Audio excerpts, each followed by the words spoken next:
Hey there, props artisans and other folks. Hi, this is Tom Fiogi, and I am about to build a DLT-19 Star Wars Blaster.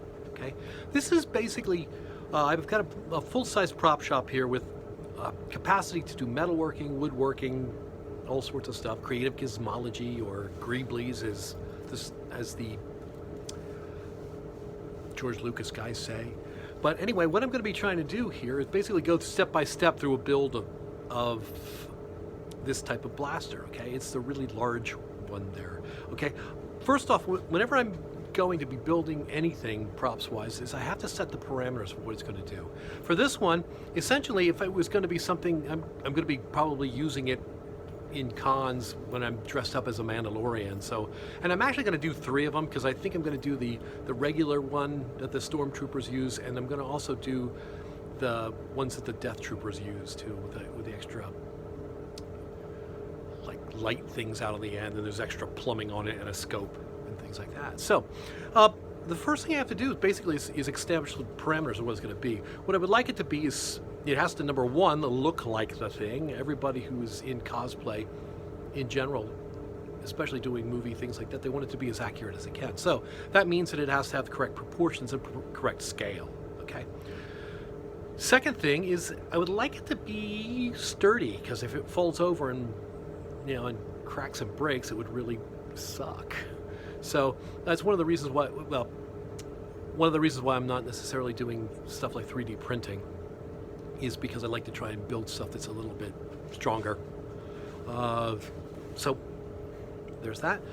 And I'd like to try and make it as kind of like halfway between lightweight and what a real one would be like. This blaster is actually based on a German World War II light machine gun, the MG-34. And that thing weighed like up around 10 pounds or more. We don't necessarily want it to weigh that much, but it's good. I find that when we build weapons for the stage, I like to have some weight in them, because if you just put a really nice, accurate airsoft gun or water gun on stage, it weighs ounces, when a real pistol is going to weigh 2 to 3 pounds at least, especially if it's filled with ammunition. So it's got to feel a little heftier to help with the actors actually trying to carry it around. Okay, so anyway, what I'm going to do is that's going to determine sort of like how I engineer this. Okay, so first thing I'm going to do is I've got to go off and do research, okay, to try and find out what the size is, what the details are, and what I'm going to do is try and come up with as many different photographs and pictures as I possibly can. I don't like to just keep them on my laptop or keep them on my phone, because I don't want to get my phone and things all covered with crap. So what I tend to do is I'll find them and I'll try and print them off, do a file of them and print them off in a Xerox machine, so I have them right at my leisure.